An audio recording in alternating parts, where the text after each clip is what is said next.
Muy buenas tardes. Bienvenidos de nuevo a su noticiero favorito. Yo soy Nakaxi Mecatilipola y hoy les hablaré un poco sobre el presidencialismo y los 70 años que duró el PRI en el poder. Primero que nada, debemos de conocer cómo fue que se creó lo que hoy conocemos como el Partido Revolucionario Institucional. Este pasaría por varios cambios desde el momento de su fundación en 1929. Creado por el expresidente Plutarco Elías Calles bajo el nombre de Partido Nacional Revolucionario, para después ser reconstituido como Partido de la Revolución Mexicana y finalmente en 1946 siendo refundado adoptando su nombre actual. Originado durante la época de la Revolución de 1910 y con el propósito de acabar con el caudillismo y dar pie a una nación en la que se unificaran los elementos revolucionarios del país, este partido fue encargado de levantarse contra el régimen dictatorial de Porfirio Díaz, conocido como el Porfiriato. Todo esto comenzaría con Plutarco Elías Calles gobernando la silla presidencial en el periodo conocido como el Maximato. Posteriormente, este pondría a Lázaro Cárdenas como presidente del PNR en 1930, el cual terminaría emancipándose de la tutela de Elías Calles para después expulsarlo a él y a sus seguidores del país. Lázaro Cárdenas sería el responsable de reconstituir el partido, ahora siendo el Partido de la Revolución Mexicana, reformando por completo su estructura interna y creando organizaciones para los trabajos. Con la llegada de Manuel Ávila Camacho a la presidencia, el poder militar vería su fin como sector del Partido Revolucionario, y en 1946 el PRM pasaría a convertirse en el PRI, marcando el fin de una etapa de presidentes militares e iniciando una nueva en la que el país consolidaría su institucionalidad a partir de aquí.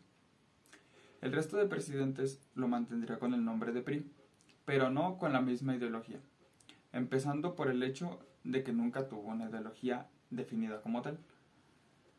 Los primeros presidentes iniciaron manteniendo una ideología de izquierda, buscando el bienestar para el Estado, pero Camacho iniciaría a implementar ideas de derecha, entrando en un periodo de estabilidad y crecimiento económico. Esto ayudó a que el país tuviera una gran influencia en la Segunda Guerra Mundial y a mejorar las relaciones comerciales con el exterior, beneficiando la exportación de petróleo, logrando que México se convirtiera en una de las principales potencias económicas, llevando a la modernización y a la aceleración del proceso de urbanización. Todo esto daría un giro con la llegada de las guerrillas marxistas y los movimientos estudiantiles, ya que uno de estos fue lo que llevó a México en 1968 a sufrir uno de los eventos más trágicos en la historia en su historia, la llamada Matanza de Tlatelolco, el cual fue un movimiento estudiantil en el cual murieron centenares de jóvenes a manos de las fuerzas de seguridad del gobierno. Esto hizo que por el resto de tiempo que gobernó el PRI, la confianza de la ciudadanía cayera considerablemente.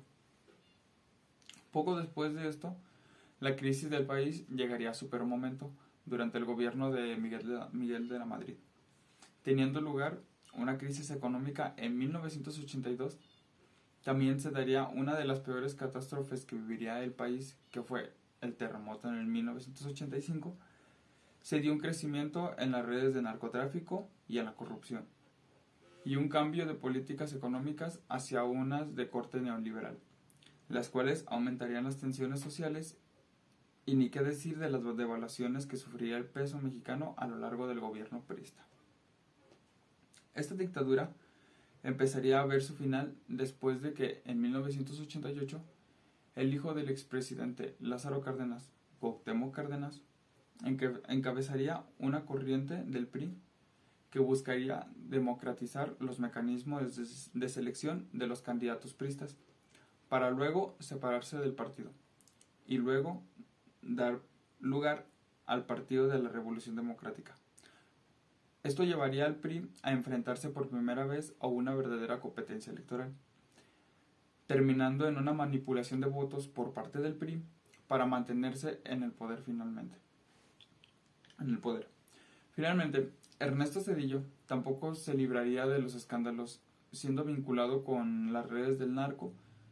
Sin embargo, después de lo sucedido en las elecciones de 1988, el partido comenzaría a perder cargos en las instituciones políticas, dando inicio a un proceso de transición democrática que culminaría con la victoria del candidato Vicente Fox en el año 2000.